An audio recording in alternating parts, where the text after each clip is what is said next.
First of all, welcome to this week's Academy Talks on Transnational Social Movements with the participation of Assistant Professor Dr. Ali Bilgiç.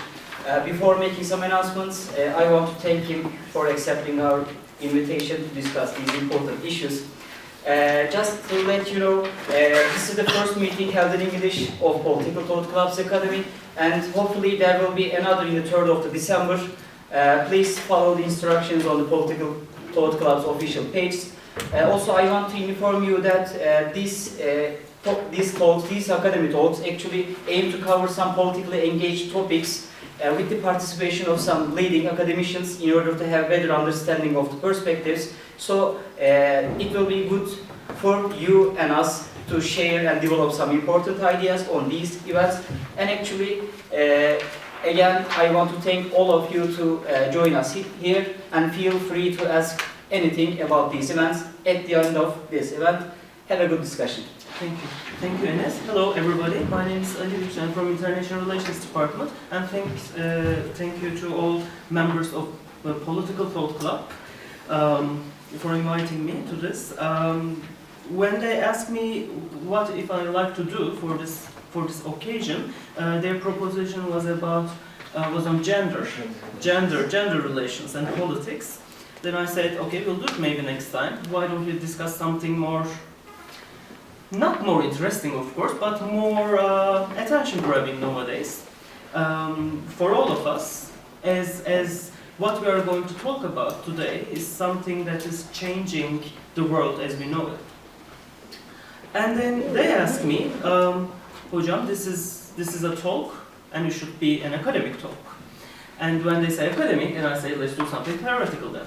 That's why the title of this talk is now a Post-Marxist approach to global resistance movements or global social movements. Actually, I like it to do it in a theoretical way, in an academic way. Of course, we'll discuss the details of the protests, what's happening on the field, etc. But thinking theoretically is important. It's politically important too. According to Enlightenment's modernist understanding, theory and practice are separated from each other. Theory is something that the thinkers or scholars are being practiced, is left to the policymakers, practitioners. So basically, practitioners are telling us to stay in your ivory towers, do thinking, produce ideas, but leave us what to do in politics.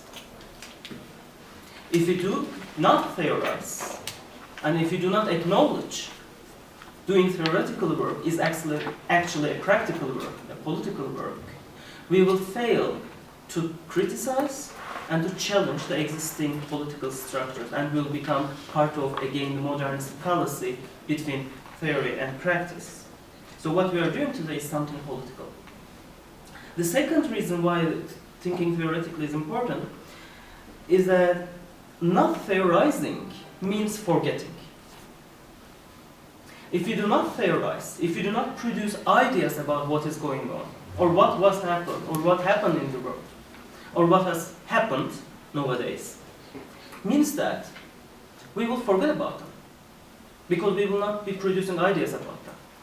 For years and years, for decades and decades, for example, the discipline of international relations was dominated by a particular understanding, particular idea, which prioritizes the institution of the state. The rest was forgotten. They were not theoretically taught. So the discipline of IR, for years, for decades and decades, was based on particular institution, because nobody theorized about the rest. The third reason why we need to think theoretically, if we do not theorize, we can't see the commonalities among the different social movements in the world. Theoretical framework will tell us how we can think about them globally, together. And finally, if we don't theorize, we don't know what to do next. So what I'm going to talk about today is not simply about theory. It's about practice. It's about what is happening, and it's about what to do.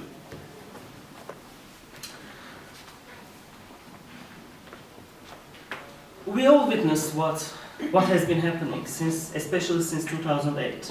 with the Occupy movements in the United States.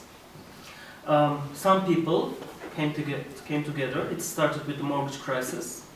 Many people from diverse backgrounds, diverse class backgrounds, diverse social cultural backgrounds, diverse racial backgrounds, they were coming together. They were occupying a certain space, and they protest there in very interesting ways, actually, that we are going to talk about. And then 2008 Occupy movements lead to something else in the United States, for example, Occupy Millbank in London. And it led to Spain, Porta del Sol, and then Portugal, hit by economic crisis, Syntagma Square in Greece afterwards. There were protests in Argentina, in Brazil in the same time. It moved to Armenia, although it was often forgotten in the global media outlet. Nowadays it's happening, it was happening recently in Hong Kong. And our experience in Turkey was with Gezi, the mass protest movement, which is part of this global relations, global structure.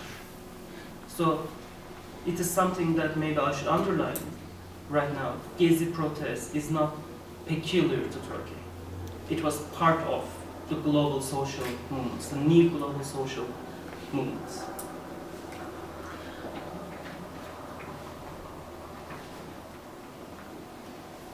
So as these movements are multifaceted, dynamic, diverse, our theoretical perspective should also be true to these movements. It should be also dynamic, it should be also diverse, it should be also multifaceted, like the protests.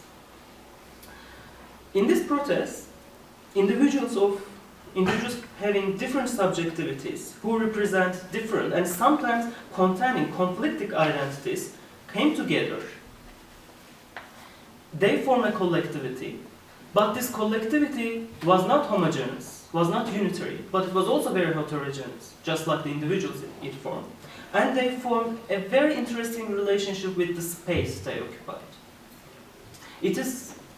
And this interesting dimension from the relationship from individual to collectivity and the space is the question that I'm trying to answer by adopting a post-Marxist approach.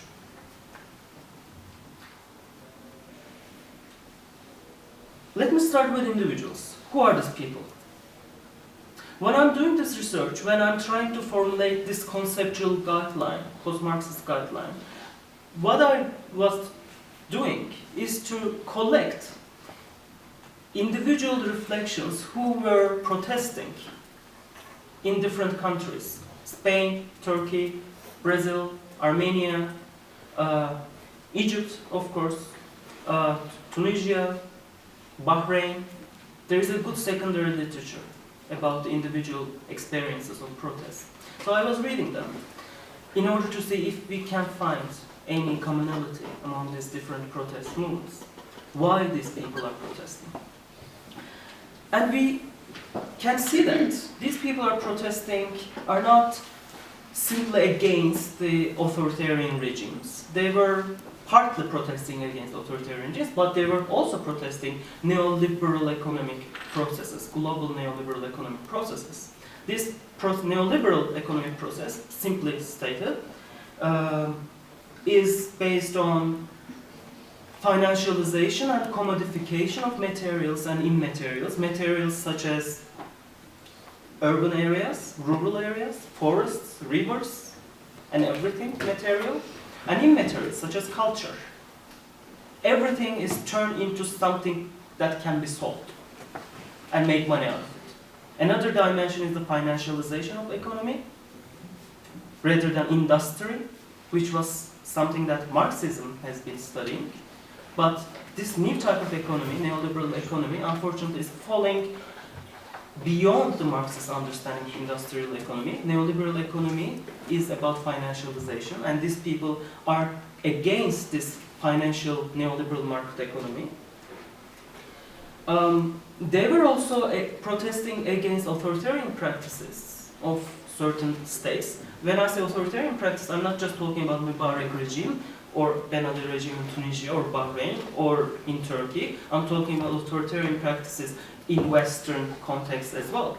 United States, in many cases, or United Kingdom, was not less authoritarian than the counterparts in non-Western world, and they were protesting against this too, and we can discuss what were these practices as well later on during the Q&A.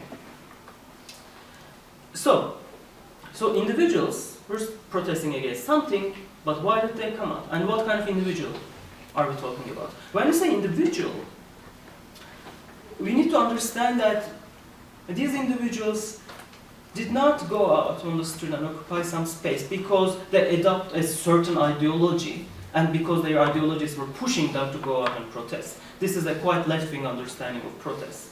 This is not what they were doing. They were quite unhappy. They were unhappy because they were seeing their neighbors, their family members were losing their homes, they were losing their jobs, they were losing their liberties and sometimes their lives. So they were unhappy, they were indignados, they were dissatisfied with the conditions that they live in.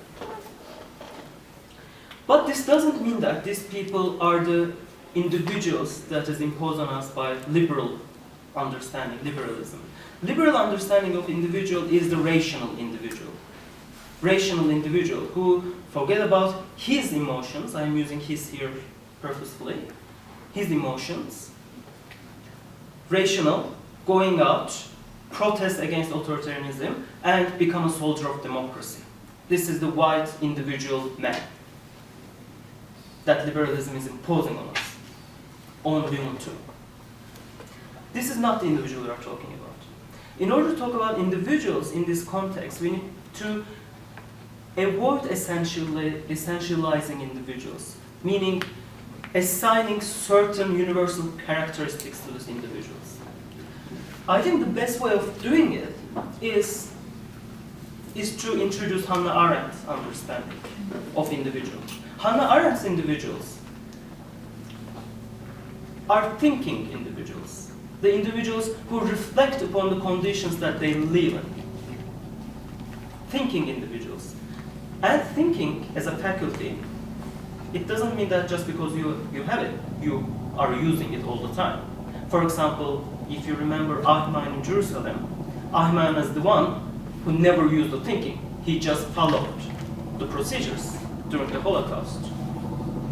But individuals can use the faculty of thinking and they can reflect upon the conditions they live in. And these are the individuals, if you look at their personal experiences, why they went out in the first place. These were the thinking individuals, reflecting individuals on the conditions. And these individuals are also the individuals who like to create something new. This new, depending on the context, it changes. It depends on the local conditions. This is something that is studied by Hannah Arendt as natality. Each individual, and it starts with individual birth, has potential to create something new. And these individuals do want to something new through this protest. So far we are just looking at the cognitive dimension of these individuals, which is also problematic.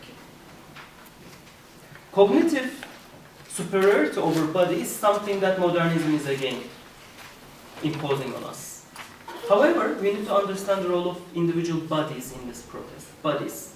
And this time we need to introduce Judith Butler. In this protest, bodies are not simply the carrier of political messages, just like in modernist understanding of politics. Bodies simply shout slogans, they carry banners, bodies are carriers. However, in this protest, bodies are themselves political messages.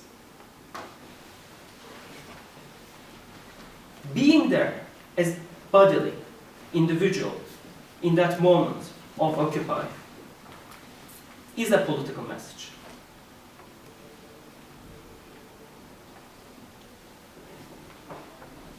The second dimension of this protest is the, as I mentioned earlier, is the novel relationship these individuals form with the space they occupy. It is not a mere coincidence that the contemporary protest movements are often identified with local spaces. Wall Street in USA, Millbank in the UK, Tahrir in Egypt, Pearl Roundabout in Bahrain, Sintagma in Greece, Gezi Park and adjoining Taksim Square in Turkey, or Puerta del Sol in Spain, were not simply public spaces that hosted the protest.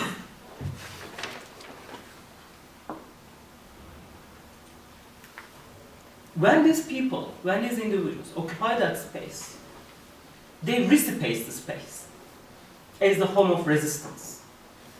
And the space itself becomes something that identifies that collectivity.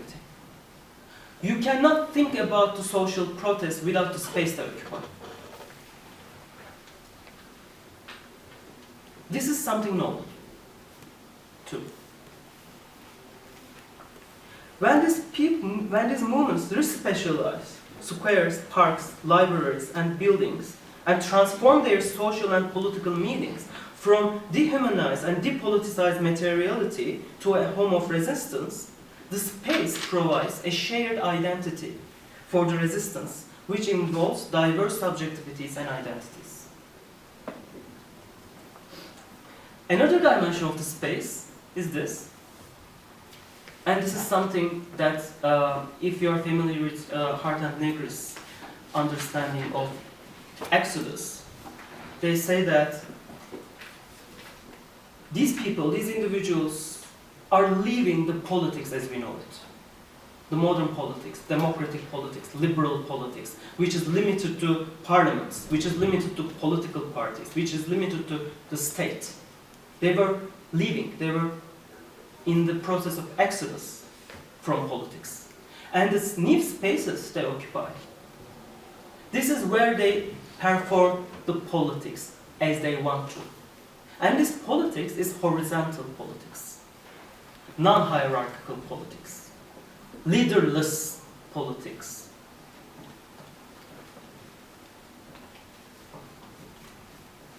I mentioned this earlier in my classroom, but if you watch the fantastic documentary called The Square, El Meydan, the last sentence of the documentary, please remember, he said this: there was no leader in Tahrir. Each and every one of us was a leader. This is non-hierarchical politics, horizontal politics, pluralistic politics. Political parties cannot grasp this, cannot hijack this plurality. It is one of the reasons, for example, in the case of Gezi protests, opposition parties couldn't connect them. They couldn't reflect the protests. There was a new political movement was happening in that moment. And the space is important. The last dimension is the collectivity, and this is also a dangerous one.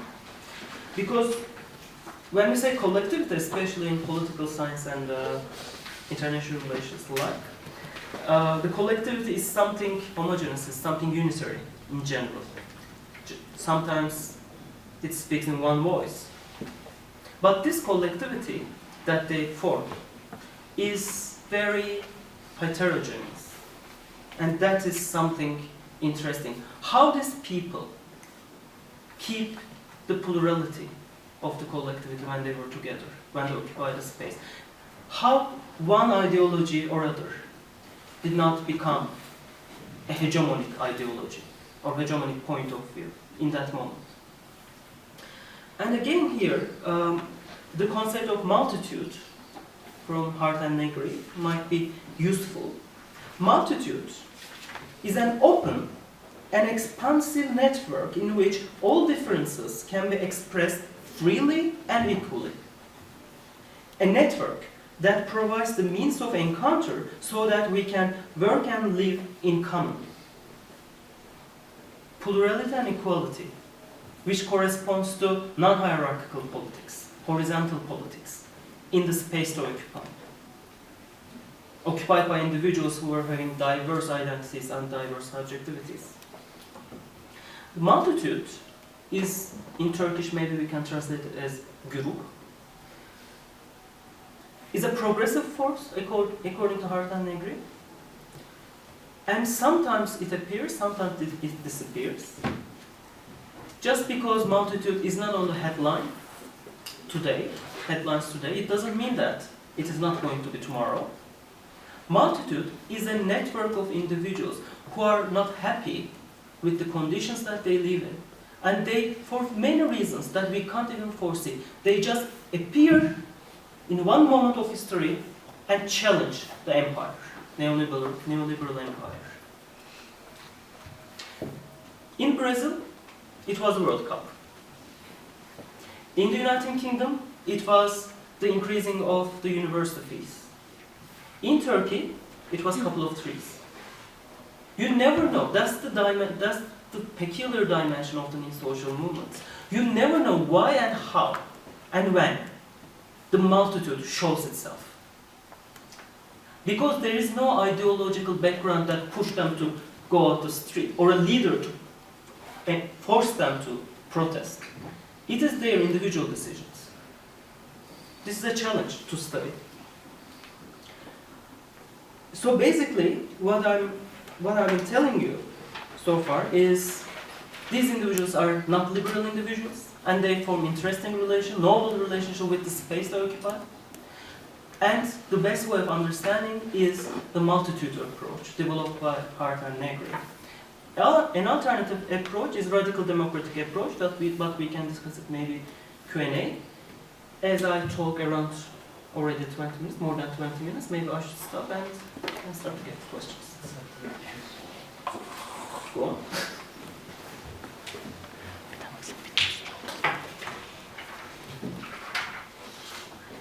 Can I add something firstly?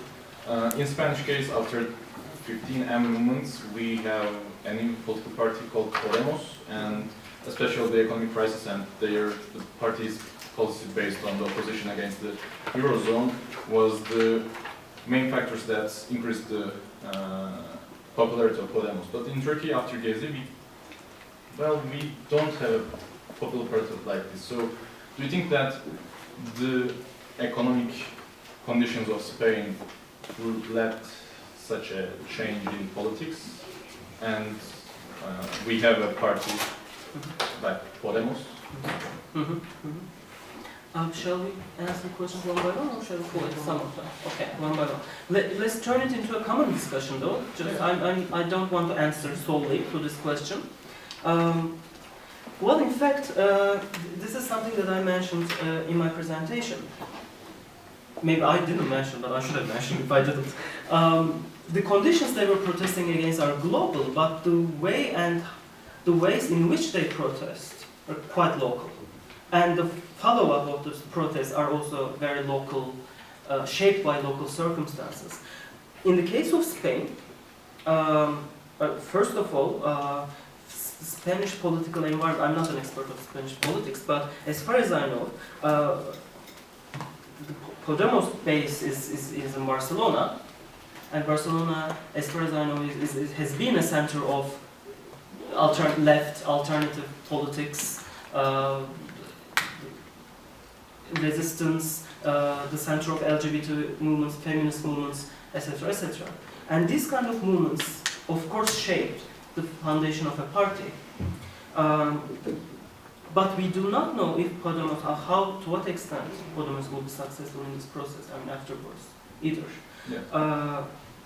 In the case of Gezi, well, there are some scholars who claim that the way HDP transformed itself is very much related to Gezi, and HDP kind of appealed, if you remember the election campaigns of the previous elections, not this one, previous elections, they were appealing to the Kadıköy people, right? I mean, if you remember their ondan sonra ads on YouTube, you would actually see that. They were the people who were protesting. Some of them were protesting in Gezi. There was a guy, for example, drinking latte in a very fancy cafe in Nişantaşı, in that advertisement. However, the problem is HDP, unlike Podemos, came with a political baggage from history, which actually disturbed how HDP could be related or associated itself with the Gezi protests. But Barcelona was not the center of Podemos. Actually, as I said, Podemos is the result of 15M movement, and the movement was actually based on Madrid. Yeah. And if we examine Podemos policies, then we can say that it's for well, not emphasize a specific group. Generally, they always emphasize that they're against the Eurozone, and the Spanish government is the main reason of the crisis by accepting that austerity policies of Europe. So these are the main factors that lead to popularity. That's true. But as you mentioned, after Gezi, well, we couldn't have something like that. Maybe it's better, it's controversial, but... Well, of course, we can't make the same argument for Greece. I mean, there's a discussion if Syriza is a continuation of Syntagma protest or not. Many people argue that no. Syntagma itself was a formation which happened before Syriza, a formation which happened before Syntagma protests. They kind of appealed to the Syntagma people, but it wasn't exactly, automatic continuation of the movement. And these countries were hit by the economic crisis in Europe. We were talking about people who lost their homes. In Turkey, somehow, for many different reasons, maybe we haven't reached the level where the construction bubble is gone. This kind of economic crisis hasn't hit us, but it doesn't mean that it won't. And the mortgage process is going on in Turkey too, and we do not know if or when it is going to happen. And when it is going to happen, what kind of political process it will lead on, this is something we don't know. Oh, of course. You mentioned in your presentation that, first of all, we should point out what kind of individuals we are looking for these protests. And they are not the liberal individuals and these people, but for example, let's suppose we are analyzing the peoples that participate in the Gezi protest, and there are some graffitis, cartoons, and people draw on the walls and also publish it online, for example. And most of them include something related to democracy. So there is a discourse that composed upon the democratic principles. So the discourse of these people are actually liberal, but we are now labeling them as not liberal. So I think this is a dilemma. I couldn't understand the relation between this. According to critical approaches to democracy, liberal democracy is one thing, but egalitarian or democracy of equals is another thing. Liberal democracy is the one that is reduced to elections in 4 or 5 years. If there are competition free competition among the parties, and interests can be expressed by the political parties, and civil society is part of it, of course, a friend of the state, an important part of this liberal understanding of democracy, you're done. But these people, I mean, what I'm trying to say is these people are against this kind of liberal democracy, which is reduced to parliamentarism. I mean, it is not a coincidence that Turkey maybe is the only one, is the only exception, because of its local circumstances. The voting, the turnout rate in the elections in Europe is horrible. In the United Kingdom, it's less than 50%. Spain was worse before the protest. Greece was again. I mean, people were not interested in politics. And this is something very consciously produced after the Cold War. These generations were produced very consciously. And this was a political project as well. Depoliticize people turn the population into an electorate who go and vote in every 4 or 5 years.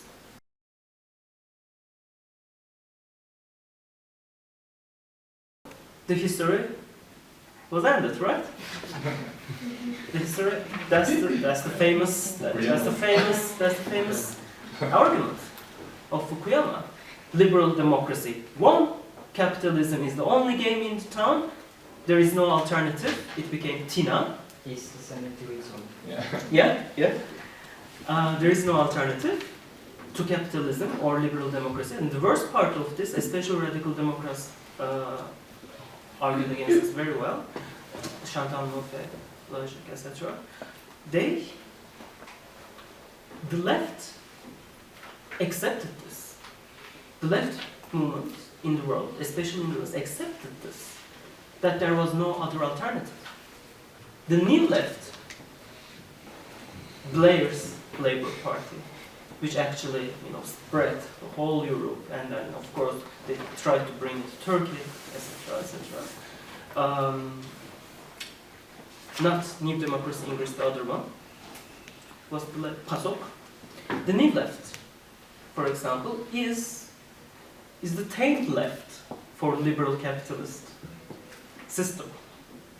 And the left, unfortunately, stopped being, because of this reason, stopped being the political movement which was an arena of the people who were dissatisfied, who were unhappy, who were victimized because of this reason.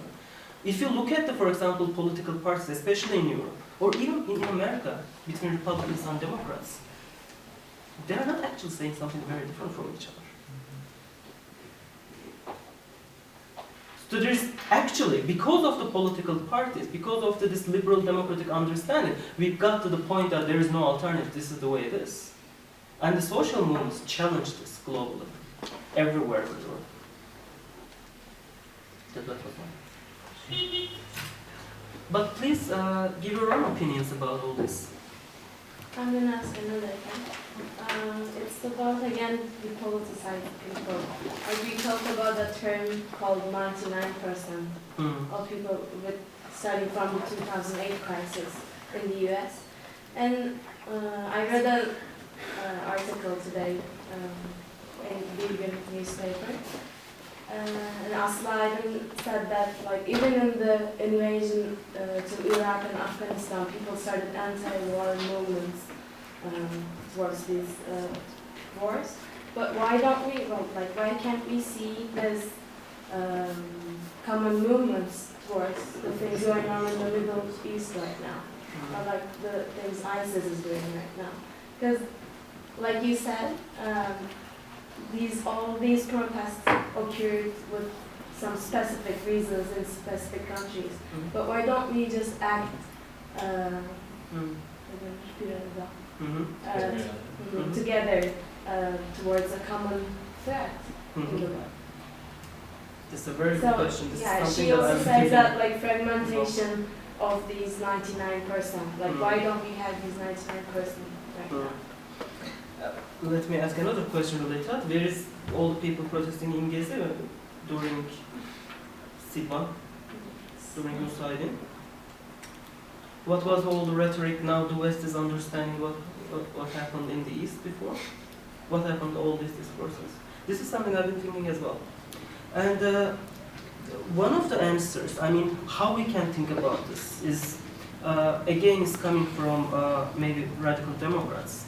Because radical Democrats are suggesting that the movements, they have to find a way to express their opinions in an institutionalized way, not becoming as a multitude, disconnected individuals, sometimes appear, sometimes disappear. In this way, of course, against ISIS or bombing of Syria or whatever happened in the world, because there is no institution to verbalize these concerns, people are not mobilized.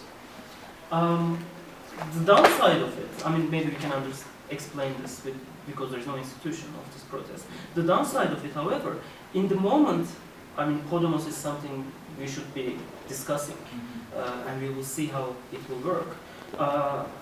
In the moment it becomes a political party, it becomes a part of the game that the protesters are protesting in the faith against in the first place, with a leader, with a hierarchical structure, with a budget. And this is the complicated one. And this is something that the people, post-Marxist scholars, have been discussing, how to deal with this issue. I mean, the political parties becoming part of the game is dangerous, because liberalism is something, or neoliberal empire is something, is very good in something, co-option. Co-option, eating up, making it something part of it. So, if you become a political party, there is this danger. But if you don't become an institutionalized body, even if it's, I don't know if it's a political party or not, then how can you mobilize people against these atrocities, for example? It's a very good question. This is something that I've been thinking as well.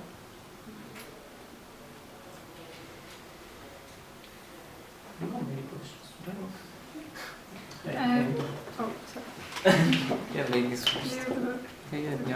I'm not very familiar with the Gezi movement, but what would you say were the main accomplishments? Because I heard that there's a lot of trials still going on. So, what has the Turkish society somehow achieved, or has it united people somehow? This is a very good question again. And this is something, I'm glad you asked that question, because I'd like to underline it. In liberal understanding, this is the word of today, I guess, liberal, neoliberal. In liberal understanding of freedom or protest, this is how it works. This is how it works as in the Berlin Wall process. People went out, they fought against the authoritarian regime collapsed, and people were liberated. Liberal understanding of democratic politics is linear. From one moment to another. Authoritarian collapse leads to liberation, and emancipation is achieved. So we could get something quite tangible at the end of the protest, at the end of the resistance. This is something, don't expect one. This is something that it will not happen in new social movements. A good example is Egypt. Mubarak is gone, Morsi came, military coup afterwards. We need to reconsider how we can conceptualize or think about success of resistance movements. In my understanding, based on my own reading of the protesters from different parts of the world, the success is the transformation of individual subjectivities after the protests. Let me give you an example, and this example will give you a more concrete answer. LGBTQ movement in Gezi. They literally did not exist before Gezi. They existed. When I say they did not exist, they were marginalized. They were silenced. Their bodily performance, bodily presence in Gezi movement, first of all, make them visible. Make them connect with other protesters. The other protesters got to know them. This is something new. And as a result, something changed because of this connection, because of this relationship happened during the process. For example, I often use this example. One of the members of Çarşı group said that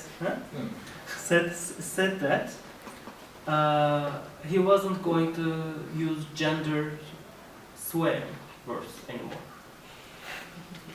How could I do that, he said. In stadium during the protest in general. Because, for example, you swear at police in particular way, but the person is actually is having the identity that you use as a swearing word. So in this way, individual subjectivity of the çarşı member changed in the way that this person, LGBT member person, is not the other, a different, someone out there anymore. That person is also another human being who are victimized, who are silenced, and who's with you. I think my understanding is that this is the real achievement of the social protest nowadays. Changing, transformation of individuals, reconnecting individuals in a novel way because of the protest. A very similar process actually happened during Tahrir. One protester, a secular feminist movement, member of a secular feminist movement, she went to Tahrir at the beginning of the protest, and then she was a bit, apprehensive towards the women who were members of the Muslim Brotherhood, because Muslim Brotherhood for decades was presented as the Islamic threat to women freedoms in Egypt. So she was quite hesitant to work with them in the first place. So, and then throughout the process, in 1 week in Tahrir, they spent time together. These people, they resisted together. They helped the collectivity together, and as a result of this, she said that I was so ashamed at the end of Tahrir. I was so ashamed that I thought about the members of Muslim Brotherhood, the female members of Muslim Brotherhood were so, different. They were, booze, and they were this and that. And I realized that we had so many commonalities that we can work on together. This is the transformation, this is the success, in my understanding, of the protests. Reconnecting the people who were separated by neoliberal empire. There was another question. First, sorry for my English, it's not equal like yours. I want to ask something. You say there is no leader. This is horizontal protest. And the politic message is being there. I think the important thing is that result. Others, what they understand. I think they can't introduce themselves. Others, they don't understand that. This is why, and with this Prime Minister or others says they want to destroy us, but message not this.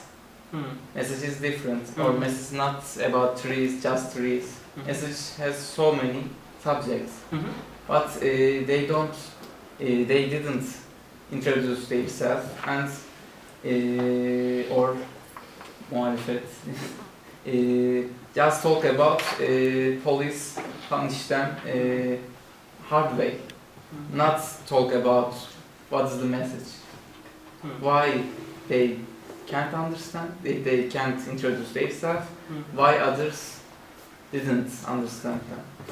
When you say others, you mean the people outside? Outside, who didn't. Well, consider why. Consider you were part of the protest, let's assume, and they ask you, what do you want?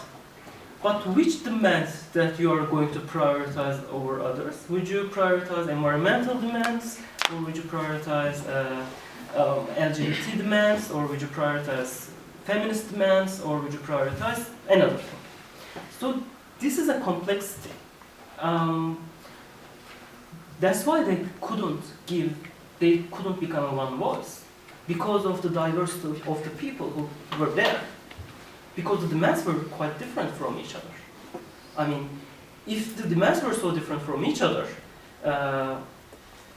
how can you introduce a political agenda against the other, as you put it, that the other can reply in kind?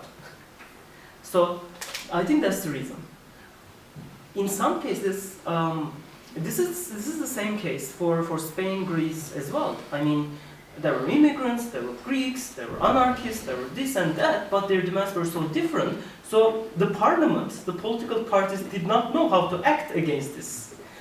This is something unusual as well. The liberal democracy was caught quite unprepared to this diversity. This is a problem for the political movement, which couldn't become one voice, but it's also, I like to see it as a problem of the institutionalized democratic system who couldn't grasp what these people actually wanted, how you appease these people, because the diversity is so great, the demands were so different from each other. I believe it is something good. This is something good in the sense that pluralizing the politics. Because ideologies homogenize. The new movements polarize.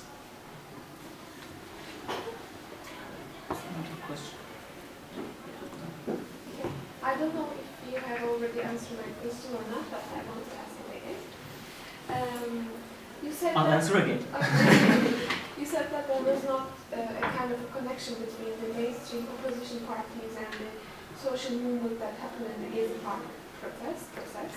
They couldn't form Yeah, one. they couldn't understand what is exactly their wishes. Was it possible for these opposition leaders to focus on and to connect with their point that they want to underline? I mean, Such as? Can you elaborate?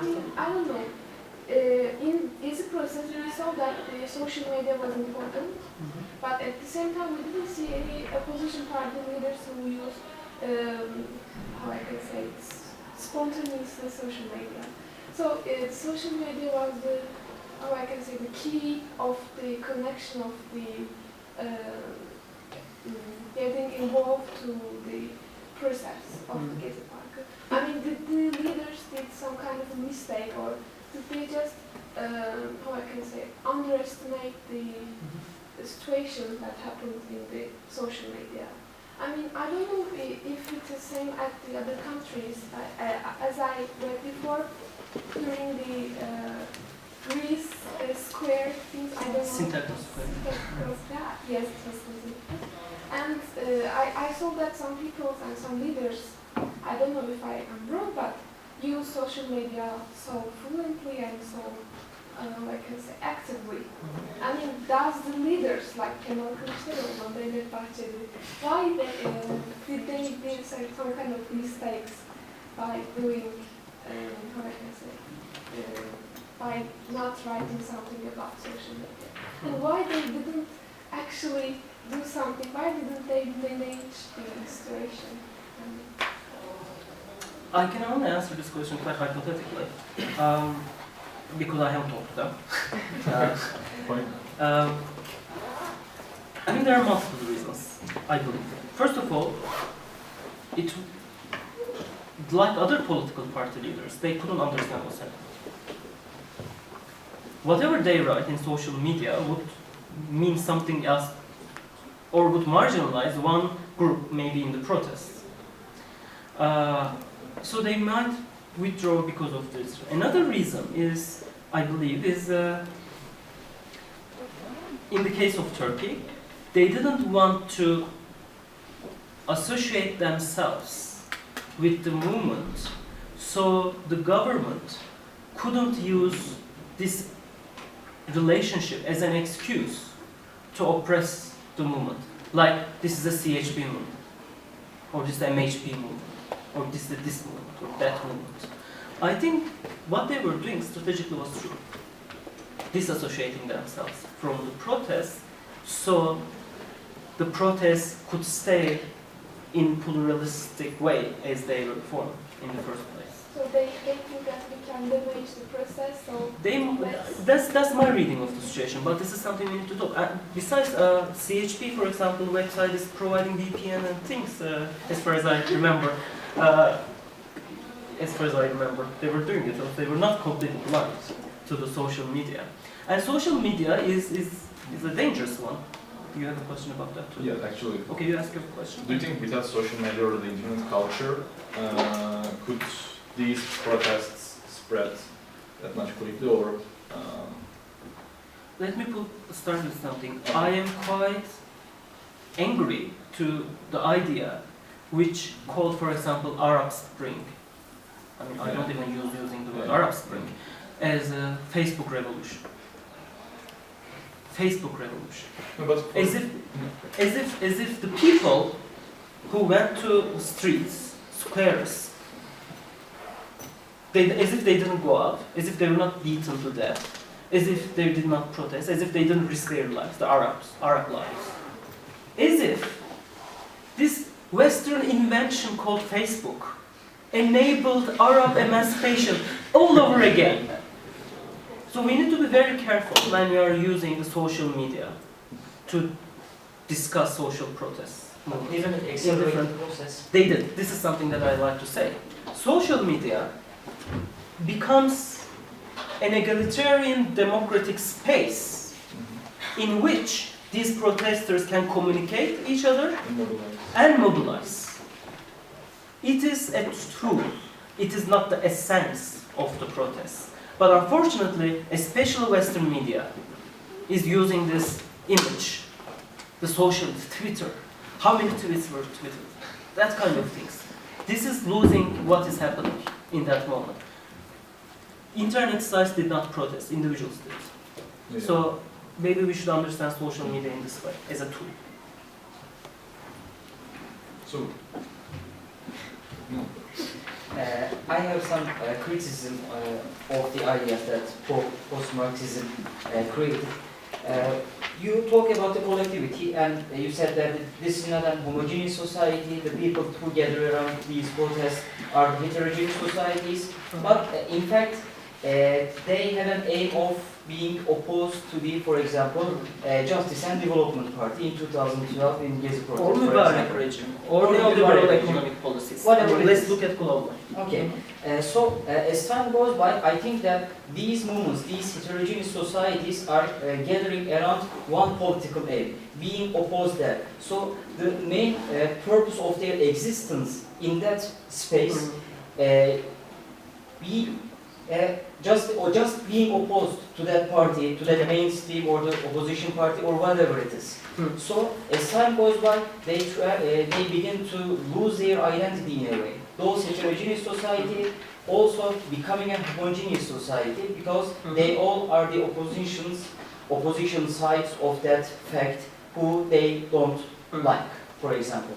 So I think these heterogeneous societies or the post-Marxism put forward are not that directly called as heterogeneous because they are also in a way homogeneous society. And as time goes by, they try to lose their identity. Okay.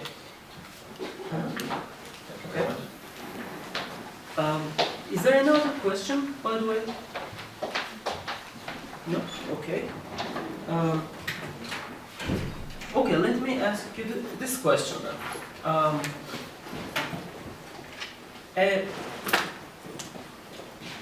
A black man in the United States, would have same grievances as the white man who was protesting against the environment, or Hispanic woman who illegally migrated from Mexico to the United States, who have exactly the same problem against neoliberal economic policies. What I've been trying to say with the heterogeneity is that it doesn't mean that they don't have a common objective. I say that because of they're coming from diverse racial, class, social, or identitarian backgrounds. The way they were subject to authoritarian practices are different from each other. That's what I'm trying to say. A white man in the United States might be complaining against neoliberal economy because he was about to lose his job or he lost his house. But a black man but protesting against it because he didn't have a chance to get a job because of the color of his skin. This diversity that we need to understand, not the common objective that they have. If they're against something, what they're against has different implications for the people who are protesting. So we need to understand how each individual, or what kind of reasons they were against particular authoritarian regime. I mean, why Muslim Brotherhood was against Mubarak regime, why a secular feminist woman against Mubarak regime. They're not necessarily exactly the same. They might be different from each other. So let's not put all these protesters in the same basket because they have a common objective. So that's the heterogeneity part. Buyurun. Ben Türkçe sosyalinde Tabii ki, bir içerisinde. Şimdi, başta Türkiye esaslı bir soru soracağım. Gezi Parkı'nda dediğiniz gibi birçok grup oradaydı. LGBT'sinden tutun PKK'sına kadar. Ama Mısır'da olduğu gibi bir halk tepkisi olmadı. Yani Mısır'da Tahrir Meydanı'na karşı gruplar çatışırken Türkiye'de ne bileyim mesela ülke ocaklılar orayı basmadı. Bunu nasıl açıklıyorsunuz? Acaba Türkiye halk bazında demokratikleşti mi diye düşünüyorum. Tamam. Türkçe mi cevap vereyim, İngilizce mi cevap vereyim? Nasıl istersen. İngilizce olabilir mi? Evet. Tamam.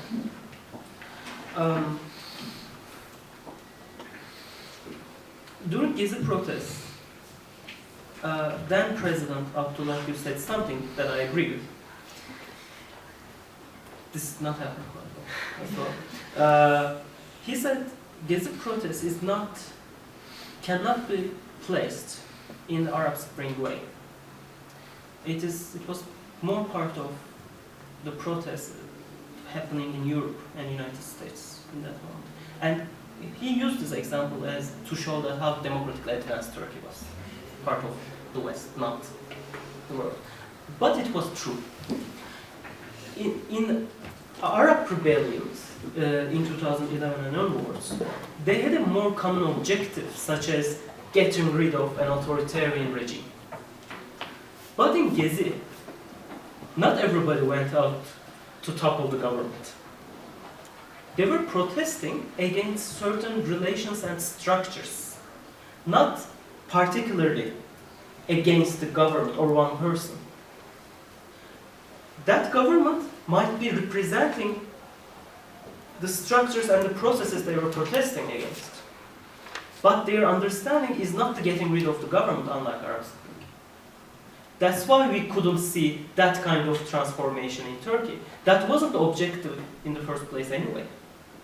If you look at it with the benefit of hindsight, we can see that. But in the Arab Spring, there were particular objectives. In the United States, in the UK, in Greece. For example, in Greece, they were not against the government. They were against the whole system, the political system, all political parties. You know, from father to son. That's how the Greek politics work. As you know, if you're familiar with a little bit of Greek politics, from Papandreou to San Papandreou, from this and that, from Karamanlis to another Karamanlis. So they were against this, for example, the system itself. That's why I believe in Turkey we couldn't see such a transformation. It's not about people, it's about why they went out in the first place.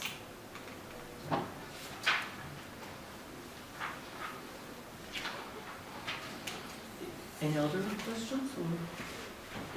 Okay. I'm not familiar with the state attitudes State in attitudes. society, in this protests in society. But after Turkey, after Gezi Parkı protests, political polarization even increased more. So is this a common result of all these protests in terms of political polarization? Okay, it's a good question. Is there another question, by the way? Not yet. Not yet, okay. Okay, this is something that we always talk. There's a polarization in Turkey. I haven't seen any scientific research about what kind of polarization we have in Turkey yet. I mean, this is a common sense knowledge. Turkey is a polarized country. We are separated from each other, it's divided. I don't know if you're polarized. And based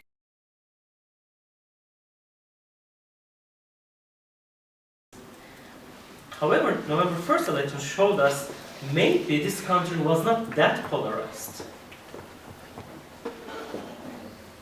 So, polarization is something that I cannot agree because there is no scientific research about polarization yet. Maybe it should be done. About Gezi protests, I think we got to know each other more rather than being polarized. Peki o famous quotation'ımızda 50 zor tutuyoruz zayıflar. These are political rhetorics. We'll see. I mean, it would maybe it is the case, but we do not know if this is the case. We need to make research about this, scientific. And sometimes I think that people who was rationally, for example, seen as polarized group against the mainstream parties, for example, in Turkey. I think there What is polarization? I don't know that either. I mean, in what sense polarization? Party-based Party-based. polarization, class-based polarization, gap between rich and poor polarization, woman-man polarization, In terms of ethnic elections. polarization, in In terms terms of of elections, party party polarization, in terms of for instance, sectarian polarization. What kind of polarization are we talking about here? Polarized? Okay, polarized. No elaboration of what does that mean or if it is actually true, but we are polarized because this is what the media says. We are social scientists here. Let's see if there's actually a polarization and define it in the first of all. I would like to learn your opinions, if you wish. How do you see the future of these social movements around the world? Around the world.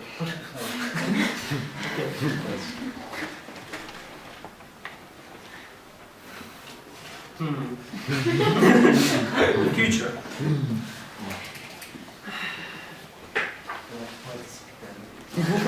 The future of the social protests.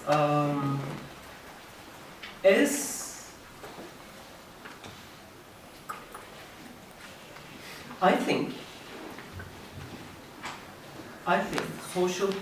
think the multitude will continue appear for a while, for a long time.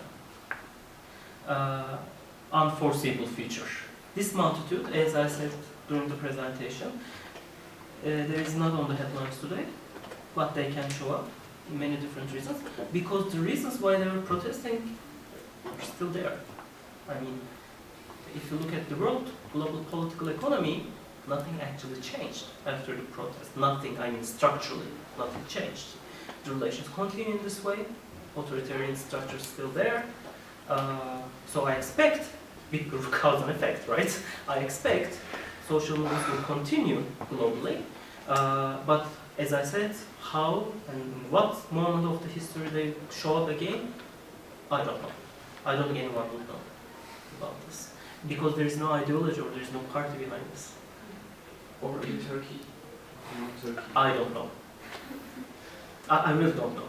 It's not because it's recording. I really don't know.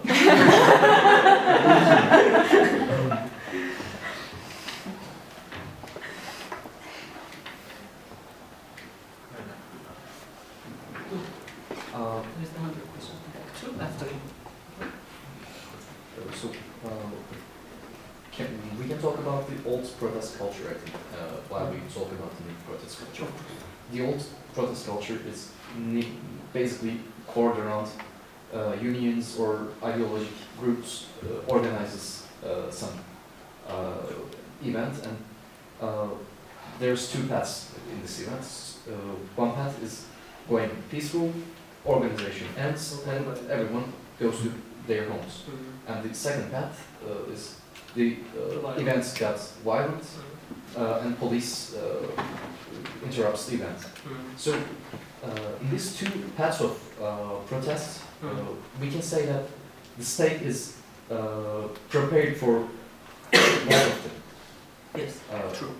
So, while we are talking about this new popular protest culture, I think we can say that it is becoming popular because it is unexpected by the states. It is something that states didn't prepare against.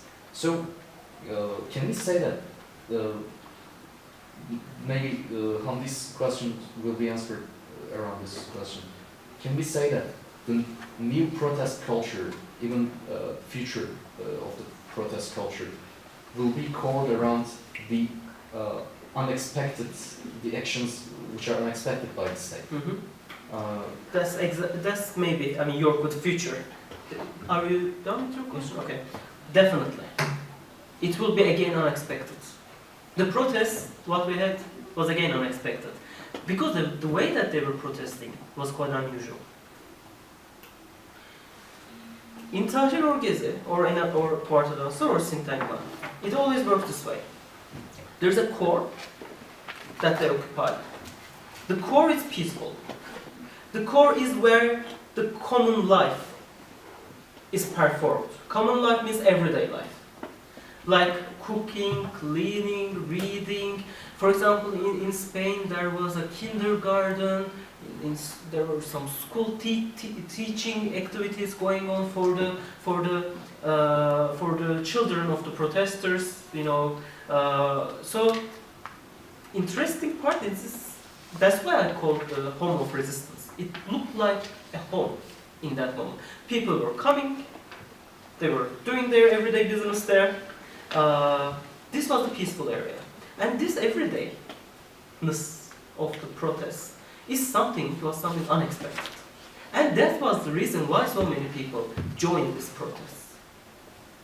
Because they didn't have a rhetoric or discourse or ideological rhetoric. You know, we are this and that, and we are going to overthrow this, we are going to topple this. Not at all. That wasn't the case. They were going there, occupying, reading, dancing, teaching. Everyday resistance methods they used.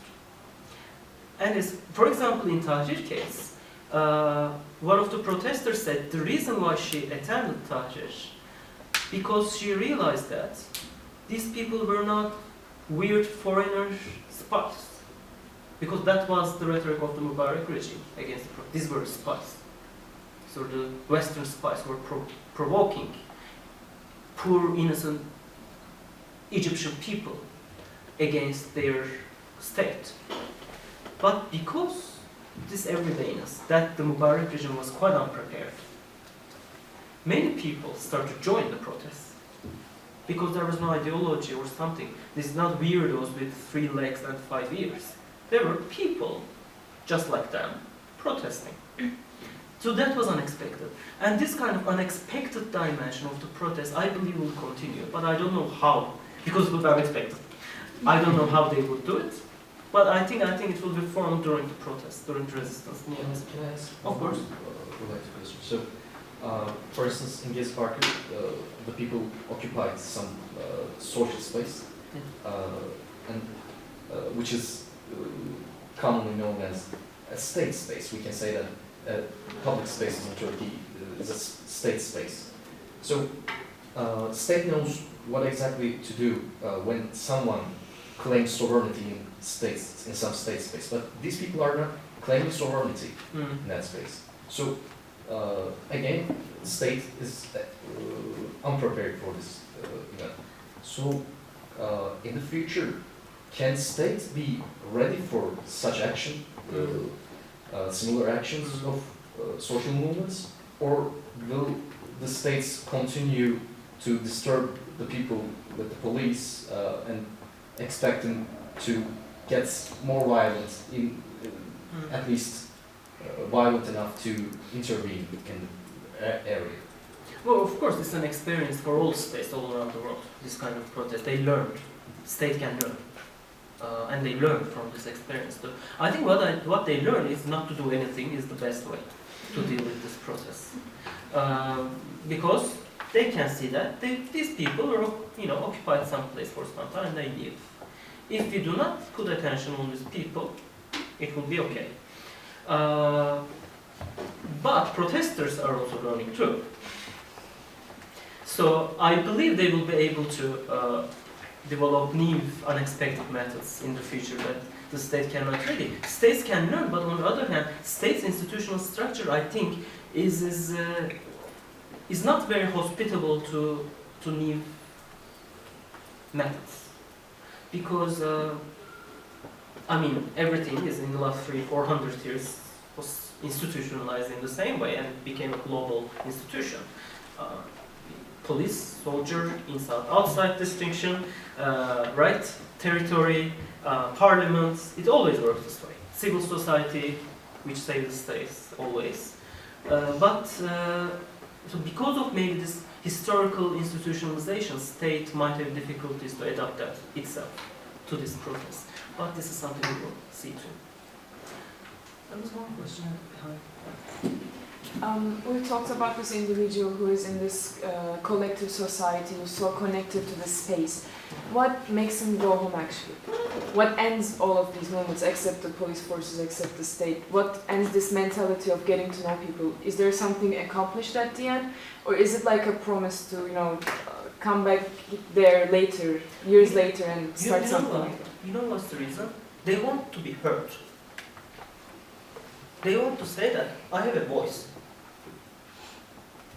rather than just going to elections in every 4 years.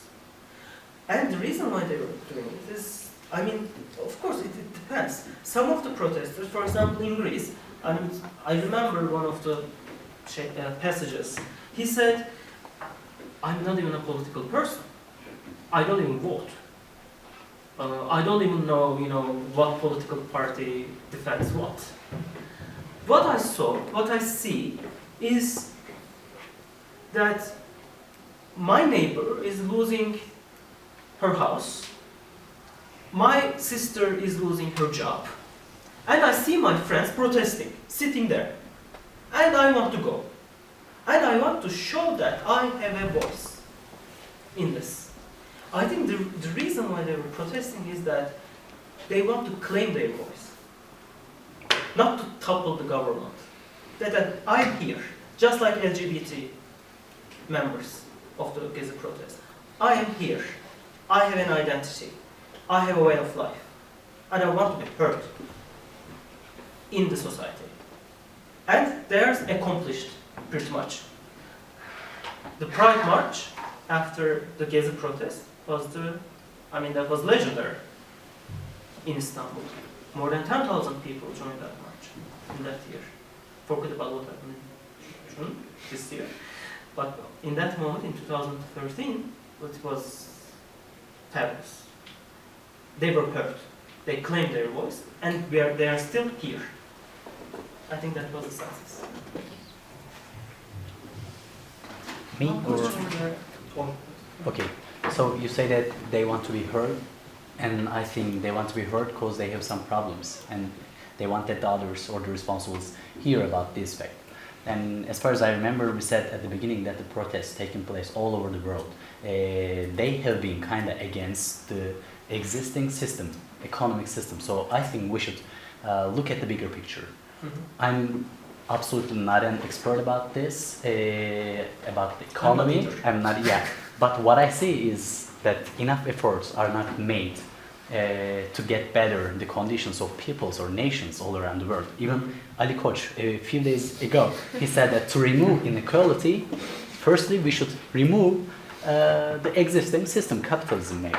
So I would like to hear about your opinion at this point. I mean, do you think that some people, some leading countries or names or institutions or organizations, they're gonna make some difference? They're gonna create a new thing, or maybe reform the existing stuff? Yeah. Koç family is an interesting story. When Ali Koç said that, I wrote Facebook. I said, capitalism is a system. When you complain about capitalism and be serious, you need to be a capitalist.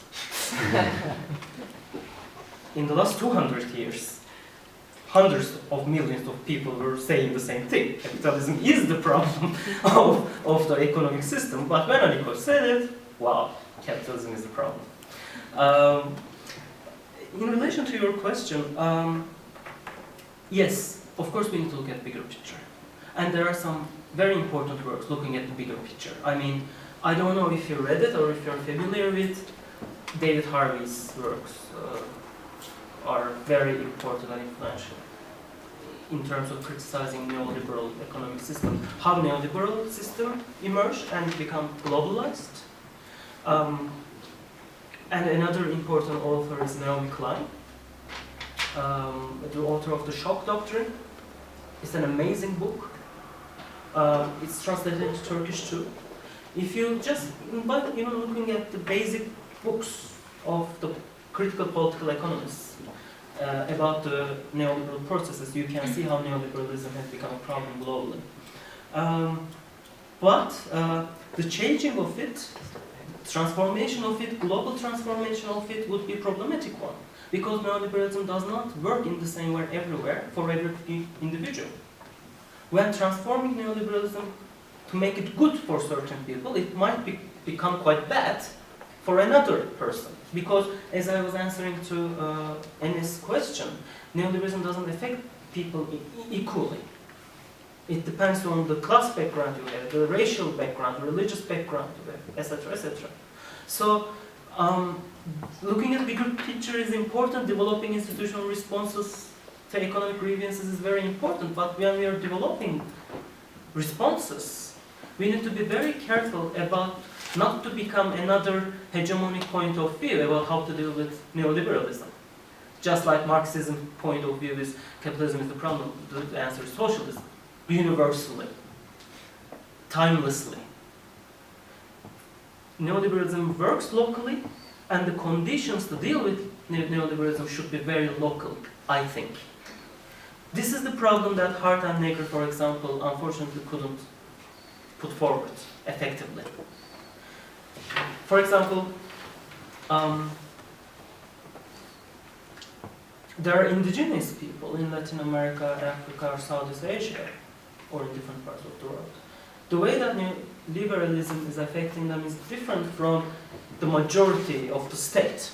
Indigenous people lost their lands and this and that, but they develop their own methods to deal with this kind of, for example, gentrification in sub-Saharan Africa. What we need to look at, of course not missing the macro picture, macroeconomics of it, but we need to look at, as critical scholars, how locally people deal with in their everyday lives, by building their own local communities, by supporting each other to deal with this problem. That would be my answer. There was another question I didn't. Yes, I'm actually confused about interpretation of just one neo-Marxist view. I mean, when we look post-Marxist view, and when we look up of the Wall Street, we see that people who want to go to university but they cannot. But their protest was not about the whole system. But if you look at the Greece, they were even talking about killing their leader, George Bush. I mean, when we look at the Greece part, we see that the problem is about the whole system. But when we look at the US side, we see that their problem was not about the system. They were saying that the system is not really working. And so how we can say that these two movements are we can interpret these two movements by saying or neo-Marxist view. I don't know. Post-Marxism. Something different. Yes, it is something. Neo-Marxism is something different. Maybe they are different, but we are saying same thing. So okay. It's confusing. They are different, but they are saying the same thing. That's true. Let me explain why this post-Marxism. Maybe it would be quite enlightening at the beginning. Post-Marxism it's called post-Marxism because, first of all, it's not neo-Marxist. Neo-Marxists also adopt Marxist point of view in the current economic conditions.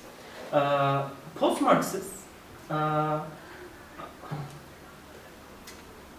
trying to simplify it. Post-Marxism rejects Marxist understanding of the economics which determines superstructure, political and social life, because according to Marxism, economy is the infrastructure, the base that shapes politics and social. Post-Marxist rejects this. They understand politics, economy, and social, all of them together, in togetherness. Another dimension is the economic system, the capitalism that Marxism is criticizing doesn't exist anymore. That capitalism Marxism was criticizing was the industrial capitalism, where the factories were there, Victorian England, and remember how the time that Das Kapital was written. I'm talking about industrialization England. There were factories, there were small workshops and blacksmiths here and there, and there was proletariat as a revolutionary force. And this proletariat is a universal identity for Marxism. Proletariat universally would revolutionize the economy, so we would move to, in the linearity of history, we would move to socialism and not communism. However, the new economic system is not based on industry. It is about financialization, privatization, and commodification. Financialization of life, commodification of individuals, culture, materials, and selling everything what the state has. Even in basic capitalist system, state has some sort of regulatory role. But in neoliberal system, state is hijacked, co-opted by the 1%, the bankers. So state does only regulate the areas that wouldn't hurt the 1% interests. So this is a new system. That's why it's called post-Marxist. Because it is dealing with a new economic system and it is dealing with political, economic, social all together, rather than putting economy as a, giving economy an explanatory, independent variable. That's why it's called post-Marxist. And your question, I forgot the question. What was the question? I think that the situation of okay, US I remember. Okay, from different. Of course, there were some people, for example, in the Occupy, who did want to go to college, but they couldn't. But there were so many people who did go to college, and they, I don't know if you're familiar, are there any Americans here? Okay. You must be familiar with student loans. Yes. Yeah. I don't know if you have any. Good luck if you have any. It's a business, it's an industry in the United States and Canada, the student loan. Because colleges are very, very expensive. And these people were actually investing on themselves by going to college. And they were getting loan from the banks and here and there, and they're getting debt and debt and debt. And as a result, however, the economic system became to the point where all these graduates couldn't get a job, so they couldn't pay back the debt they had. Because this economy is not about productivity. It is about making money out of money. You sell money to make money. You convert money to make money. And when we have money, we do not produce. We buy a property. We buy a house. We get a mortgage. We buy the second house. We buy the third house. Because that's where the economy is now, especially in Turkey, where the economy is flourishing. Construction business, construction bubble. In the mortgage crisis, this construction bubble was gone. So people were left with their mortgages that they couldn't pay. Because these graduates couldn't find a job, they become part of the protests. And globally as well. In Turkish case, I mean, if you look at the protesters' profile, or the academic works done on the protesters, most of them were very much concerned because they knew that they couldn't find a job. I mean, where are they going to? In the service sector? On the construction work, construction sites? They become workers in the construction site after 4 years of education. They were concerned about this. And this is, I mean, going back to the future of the protest question, the number of unemployed graduates, I mean, that concerns all of you. The number of unemployed graduates is increasing globally, unfortunately. This is alarming for all of us. So far, these young people who would become problematic in Turkey were put into universities for 5 years. Why did there are universities all around Turkey? They were mushrooming. So these possibly dangerous people into universities for 5 years, and these people are graduating. Where are they going to work? In bureaucracy? In the service sector? In universities? My personal experience, I mean, I had a talk today with another person. For example, he's told me that they saw many people who were, for example, working in different bureaucratic institutions. They saw doing PhD or doing master is something, way out from the system, because, they don't know what's going to happen. So many people, when they couldn't find a job, they go to, okay, I want to do a master, I want to do a PhD. And there's a limited quota for these people. What is going to happen?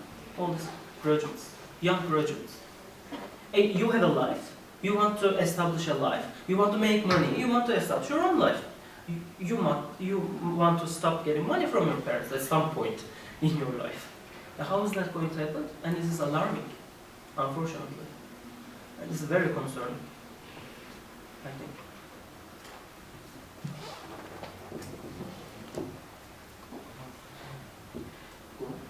We have approximately some 15 minutes left, so I want to engage all of my friends, including you, by discussing some politically engaged issues in Turkey. For example, you said that the solution should be evaluated in terms of local governments, in terms of some local bodies, in order to create some solutions. So I think the important issue is that there's a political party in Turkey who actually supports the idea of having some local governments. The People's Democratic Party, for example, and as far as I know, there was a case in some of the eastern parts of the Turkey, and there were also having some trials nowadays, for example.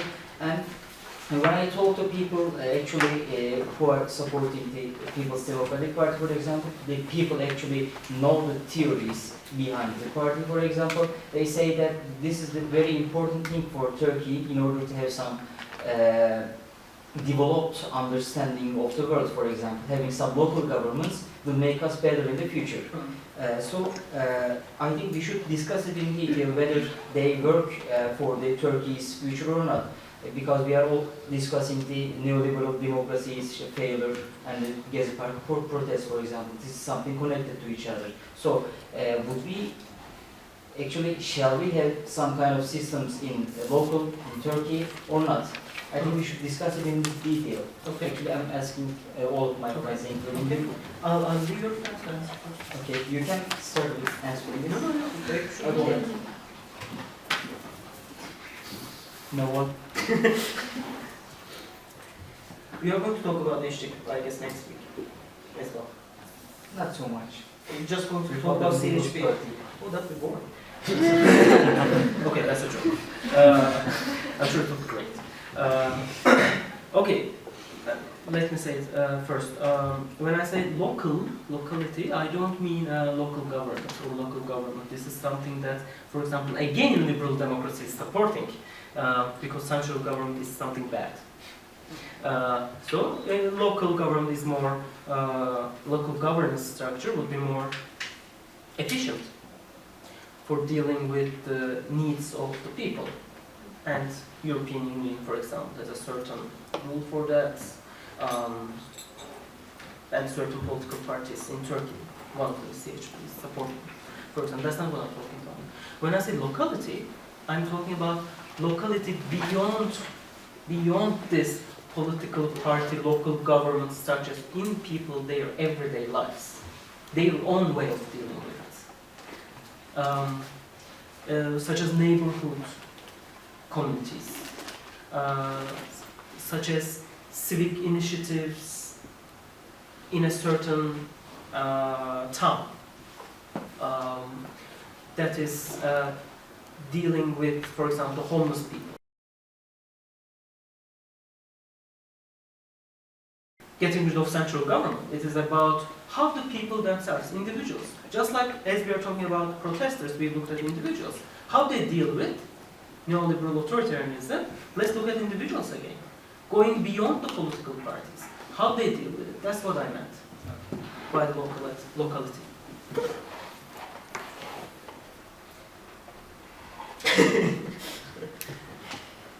Is there any? No. Okay. I guess 7:15 is the time that this thing always ends. Oh, thank you very much for this. I hope you enjoyed it. I hope you learned something. I enjoyed it very much. I couldn't meet you all of you personally, unfortunately, but my office is up there. Please come and find me. I'm happy to discuss with you more details, everything, and good luck with your classes and after graduation. Thank you so much. Thank you.